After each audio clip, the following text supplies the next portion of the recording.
Bethany Diaspora Church ki nung Caesar ba ichilin housing ahan ba magtada Prabhu Jisu Krista giming da mayambu nung sibagi salam pizari series of diaspora messages asibu tatana tabi riba mapam tongan na chaithok tu na lay riba ichilin housing thajabasing yamna thagali ishor na hena Borpina bibo isinu ngasi isor gi thawjan mapan na September gi tang kunmathoi nong majing numit 2025 numit asida su isor na mahaki wahai paminabagi matam amaga thawgat minabagi matam pinabi basigi damakta isor bu hena ikoi thagat minasi ngasi gi text asi 1 John chapter 5 verses 18 and 19 masidagi akoina pagani aduga maruoina akoina nainagadabasi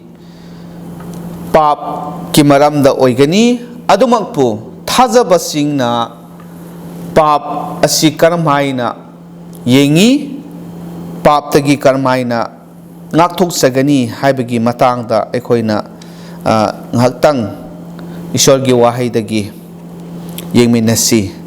He who has been born of God keeps himself. Esordagi Pokkhraba mi Aduna Masabu Ngaktuna Thamjei haibani. Ichilinaw sing verse 18 ga 19 asi ekoi hana pathoksi aduga mathang yengminasi. Verse 18 da 1 John chapter 5 verse 18 Esordagi Pokkhraba mi Aduna pap tawduna laite haiba aikoina khangi adubu Esordagi Pokkhraba mi Aduna Masabu Ngaktuna Thamjei aduga phattaba mahak aduna mahakpu sokte verse 19 da aikoidi Esordagi ni haiba aikoina khangi aduga taibangpan apumba phattaba adugi makutta lay ichilinaw sing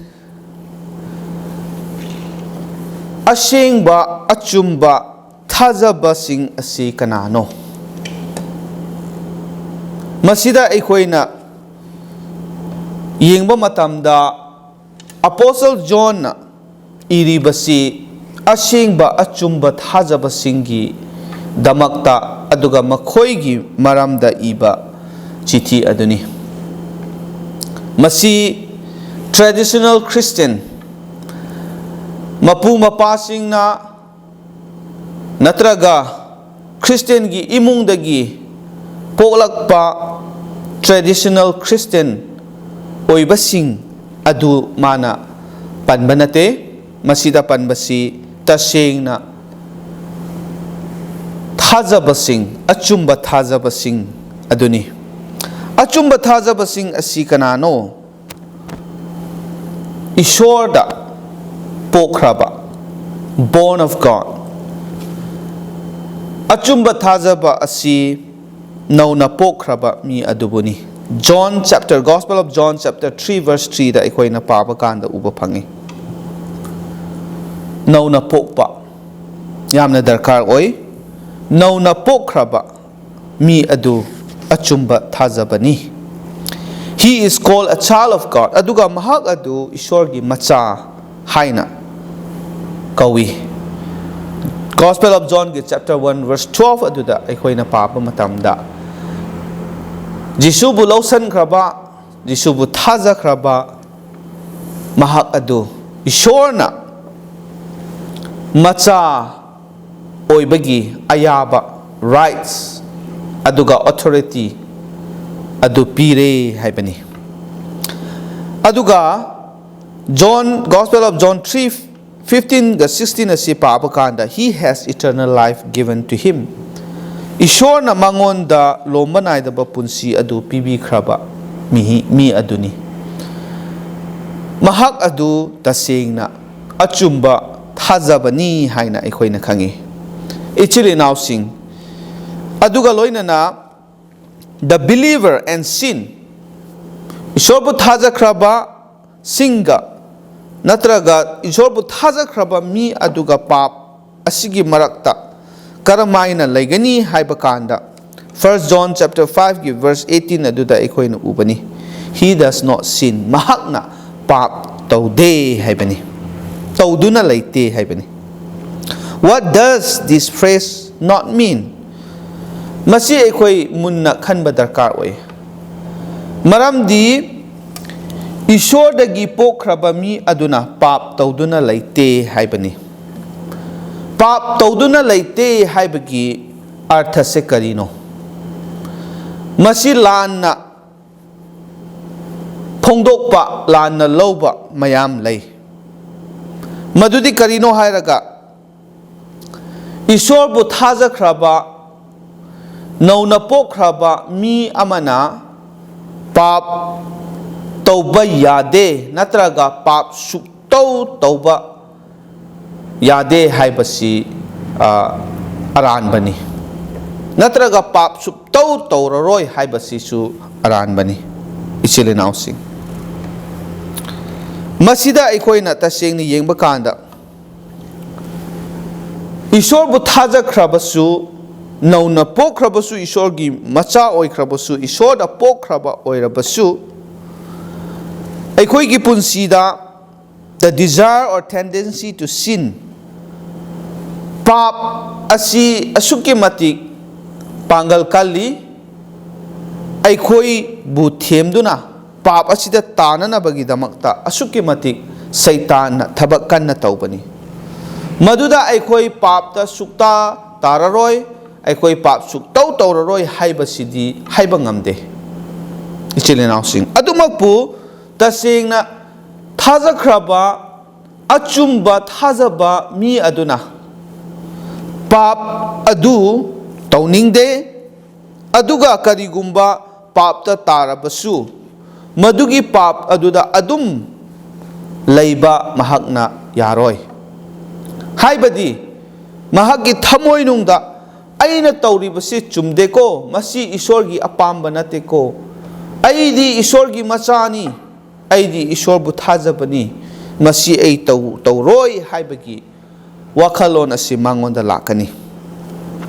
There is a chance in regard to sins ko haibadi pap asi taubagi chance yamna wangna laye aikhoigi punsidasu adumakpu thajakraba mi amana pap asi tauningbagi natraga yamna pamna pap taubagi adugumba wakhal adudi mangonda lairoi pap ta taba yai adubu yamna mana pap thiraga pap aduda mana adum laige haibagi wakhandi mangonda lairoi haibani ichilinaw sing masimun na khansi he will not be inclined to sin natraga not given to sin easily papta ma yamna laina taroi yamna laina pap aduda mahak changjaroi haibani tasengna thajakraba achumba thajaba mi amana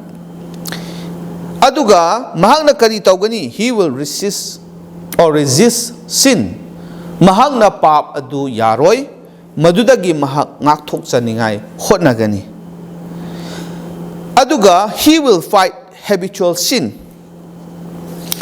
ichilinaw sing pap haibasi asuki matik yamna kanba amani habitual sin haiba kanta toina tauba pap madu aigi punsida adum nutigi taukraba habit oina laikhraba adubu habitual sin haibani masi yamna lubani karigumba pap asi aina toina taukraba madugi pap aduda aise takhraba madudagi thoklakpa haibasi laide maramdi masigi habitual sin haiba matamda aikhoina addiction haiba tare aina yamna kari haisira aigi punsida phatte khangna su adum tawkhraba aduga madudagi aikhoina tholakpa ngamdraba Maramdi aigi punsida is part of life. Aigi punsida masi adum habit oina chatkraba. Aduga mi kharadi mana tawriba pap adu aduda karisu khandraba. Pap tu tawragasu mangonda pukningda kari haisira guilty feeling kamta tawdraba. Aina tawbasi lale haiba phawba ningsingdraba. Adubu habitual sin kaupani ichilinaw sin. Asmaina pap tawba aigi punsida masi habit oina laikhraba. Adugumba pap adudagisu achumba thazaba mi amana mahak ngakthoknanaba hotnagani. Madu mana fight tawgani ngamnanaba mana hotnagani. Adumakpu tasengna nauna poktaba tasengna achumba thazaba oidaba mi amanadi mahakna tawriba pap adu karisu thausaroi. Masini khetnaba aikoina ubasi chirinaw sing. Aduna thazaba amana achumba thazaba amana pap su tawroi pap ta sukta tararoi haibadi leite adudi aikoina haiba ngamde. Adubu karigumba pap ta taba tarabasu mana maduda pura tauduna laibadi mahakna pamloi. Aduga madudagi tholak chanaba mahakna kanna hotnagani. Aduga pap adu magi punsida habit oina laibasi mana pamloi. Tawsu tawroi haibani ichilinaw sing. Aduna masigi khenabasi ikoina phajana ubani. But if the person is truly born again, tasengna mahak asi nauna pokkhraba achumba thazaba oiba tarabadi, he will not choose to sin. Mahakna pap aduda tadanaba ngakthok charaga masana masabu ngaksaraga mahamasana kanna hotnaduna mahak laigani. Karigumba mana tawdawriba pap natraga pap adu mangonda laiba pap adu magi damakta hakchangi damakta kanaba magi damakta tongjaningai oirabasu mahakna no haigani. Maduda mahakna yaroi. Masi ay tawroi masi tawba phatte haibadu mahakna khangani. The true believer will keep himself. Ichilinaw sing asengba thazaba achumba thazaba mahak adunadi mahak masabu ngaktuna thamjei haibani. Ichilinaw sing masida aikoina khanba yabasi karino haiba kanda pap asi lae pap asina aikoibu naksalakpa athembasina aikoigi inakta changlaaba maduda aikoina madudagi ngakthok chanabasi yamna mathau taba adumata maduda aina aigi responsibility aigi ithau adu aina pangthok chaba darkar oibani. Aigi ithau aigi responsibility dudi karino hairaga athemba lakpa matamda pap adu aingonda laksa lakpa matamda madudagi ai ngakthok chanaba upai ai thiba tabani.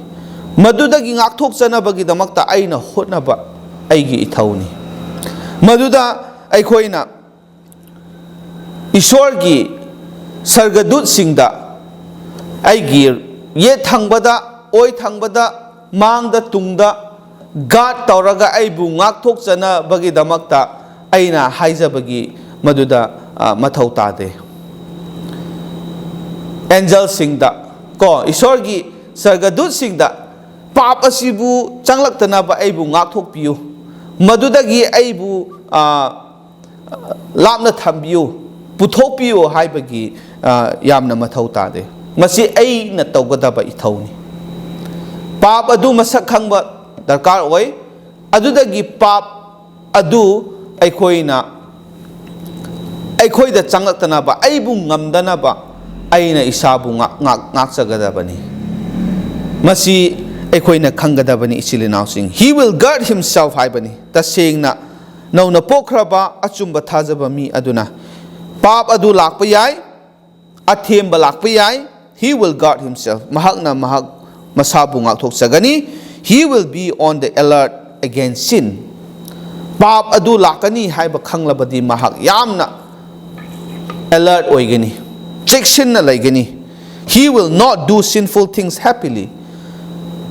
Pap haiba thabak amata mahakna harau na kaidongunung dasu tauroi haibani. He will keep himself in righteousness. Pap tawgodabagi mahutta dharma chenba punsi aduda mahak laigani. In holiness ashengba punsi adu mahakna taunanaba hotnagani. Ichilinaw sing masi aikoina ningsingsi. Aduna ngasi pap asi aikoina lay haibasi aikoina khangi. Taibang pana sida athemba haibasi lay haibasi aikoina khangi. Aduna yamna chikshinna layba. Madudagi aikoina isabu ngakthokchanaba honabasi nang aigi ithawni. The believer and the wicked one. Actually now sing aikoina masi yengba kanda wicked one haibani. Phattaba adu lay haibasi aikoina khangi. Masigi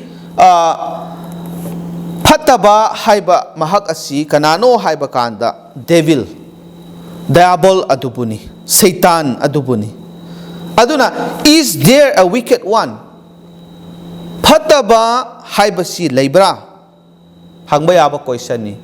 Madugi paukumdi, yes, lay. Are there demons?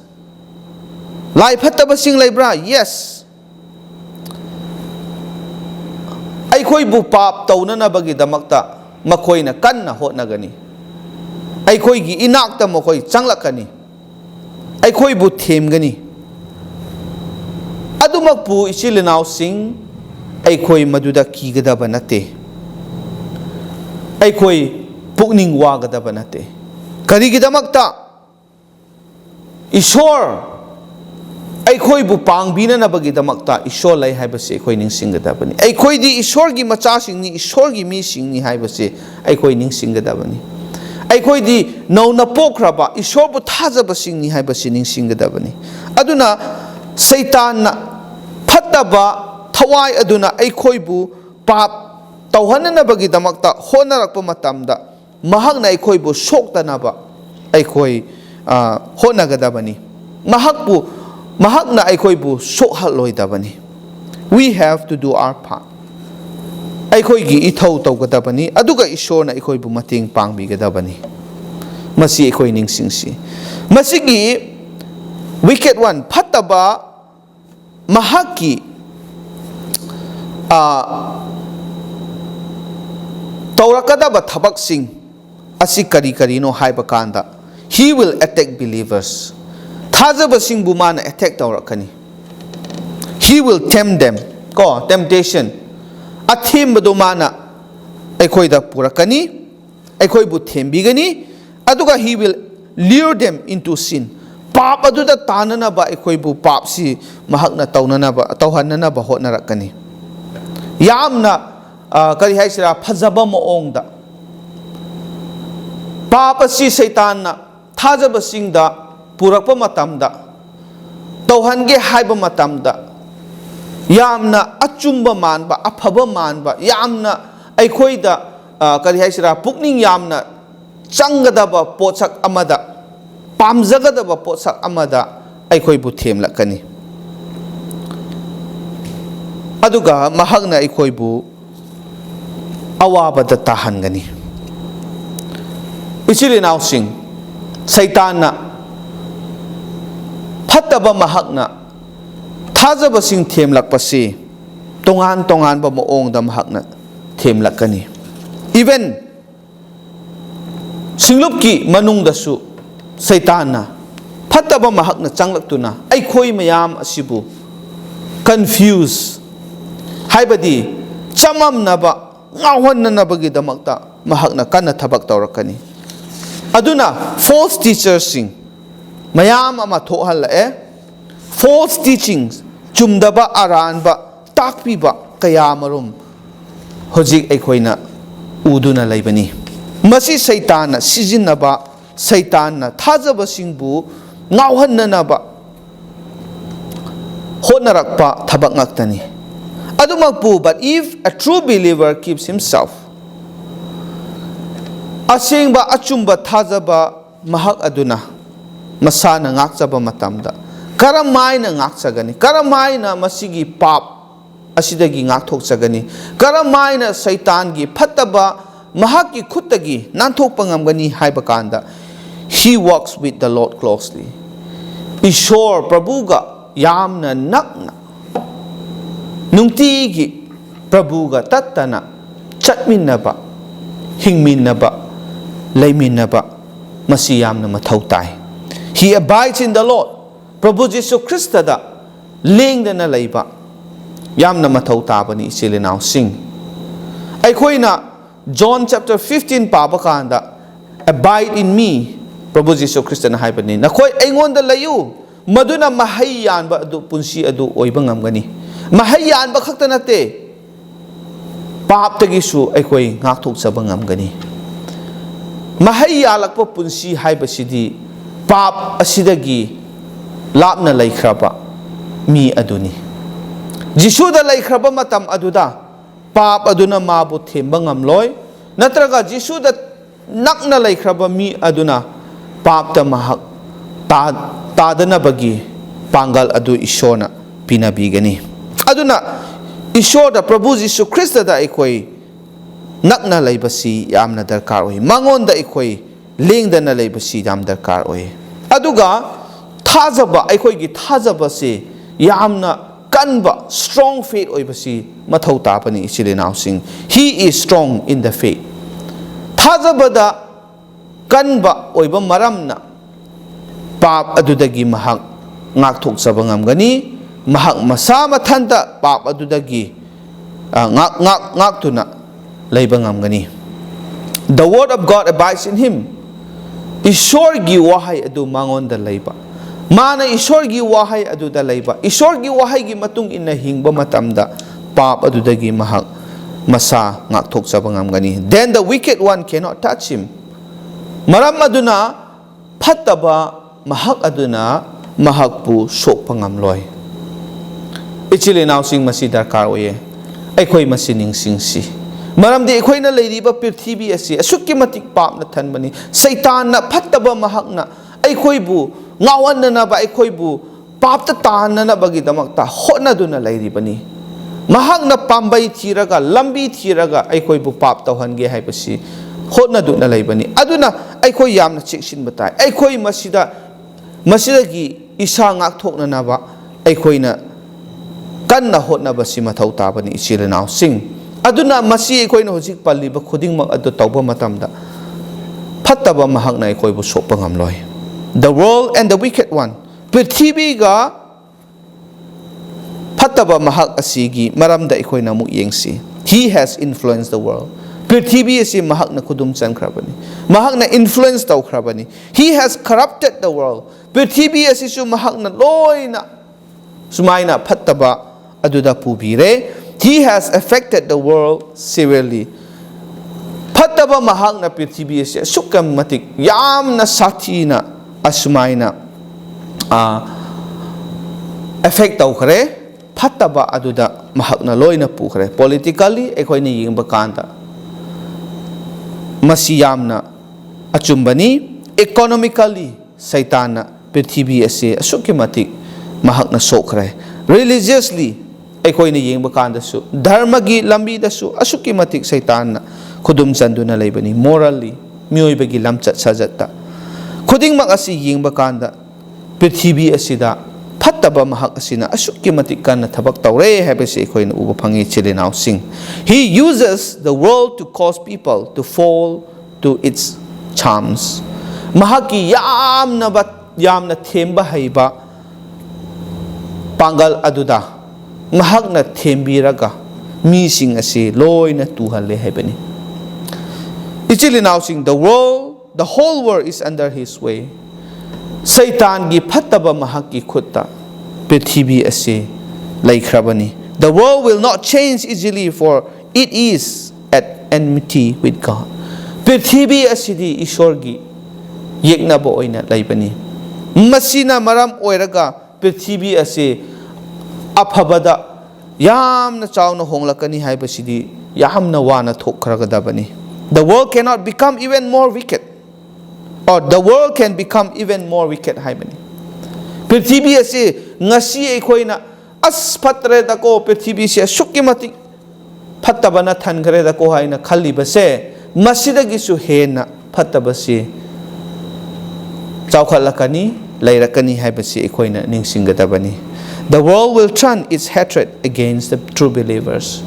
Achumba thajaba singi mayokta prithibina lepakani, achumba thajaba singbu makhoina yengthirakani. Ichilinaw sing masi taseng namak ekhoina chumi haibasi khangi ekhoina ngasi uduna taduna lairibani. Aduna ichilinaw sing ngasi mayam da thogat chaningba adudi karino haibakanda, we must know that we are of God. Aikhoina khangadabani madudi karino haraga aikoi se ishor gi mi singni, aikoi se ishor gi ni. We must hold fast to our faith in Him. Aduna aikhoina ishor bu thazaba aduda aikoi chena paigadabani, aikoi gi thazaba sonba yade. Aduga we must not yield to the wiles of the evil one. Phattaba mahaki siliba aduda aikoi tadana bahotnagadabani.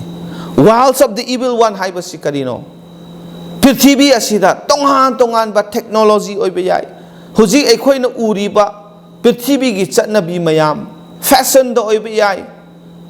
Aduga aigi punsi aigi apambani hainariba mayam technology gi aikhoina uningba uba yaba tauningba tauba yaba masi mayam asi satan na sijinnaduna aikhoibu phattaba adu taunanabagi damakta lambi semlakani, maduda aikoi changjaroidabani. We must put on the whole armor of God.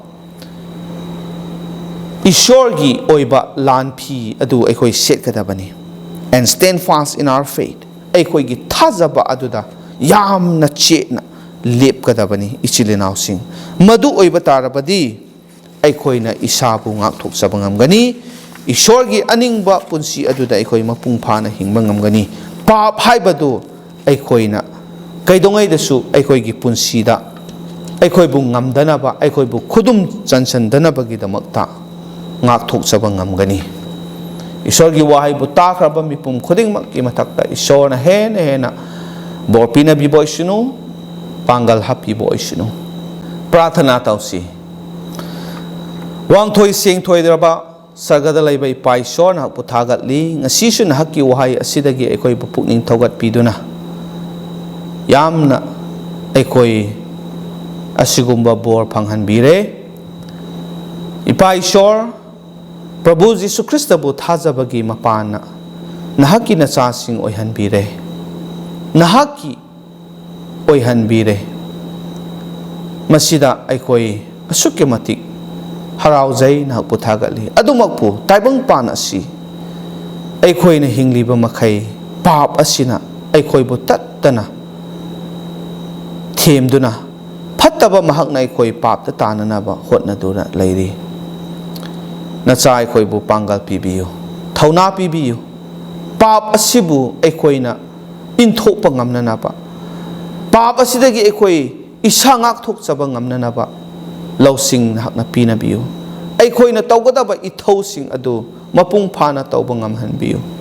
Aikoi si ishor nahakini, aikoi ishorgi machasingni haibasi ningsinghanbiyu. Aduga loina na ipai shor na hakna aikoi bu loina biri haibasi su ningsinghanbiyu. Aikoi gi thajaba kanhanbiyu. Ipai shor maduda aikoina pap adudagi ngakthokchaba ngamgani. Jisu Krista da tatana laihanbiyu. Aduga nahaki wahaida tatana aikoi laiba oihanbiyu. Pai shor nahak puthagatli nahaki wahaidagi khudingmak ase amuk hanna nauna aikoi bu nungsingbiba. Loina nay pai shor ngasi numit asida masigi message takraba ichilinaw khudingmak thawaidan hakki bor phanghanbibagumna hakchanggi su nahakna bor pinabiyu. Anaba khudingmak Prabhu Jisugi mingda pahanbiyo. Asonbu khudingmak nahak na panggal pinabiyo. Lairaba khudingmak noma gi darkar oba khudingmak nahak na pinabiyo. Ipa Isor nahak ki pangbiba nahak ki loina biba aikoi gi damakta asukki matik darkar oi. Nacha aikoi bu nungsibiyo. Nahak na thadok piganu. Pa Isor nahak na aikoi gi inakta lairaba matamda. Aikoi na nahak ki nanakta nangonda laiba matamda. Aikoi gi damakta karisu awat pa lairoi haibasi. Thajaba kaloina na khudingmak asigi damakta. Aikoi bu papta gi handok piba amata ngairaba kanbiba mapu Prabhu Jisu Krista gi mingda thagat sabagaloina na pratana asi haizabani. Amen. Thank you Isona por pinabibo isine.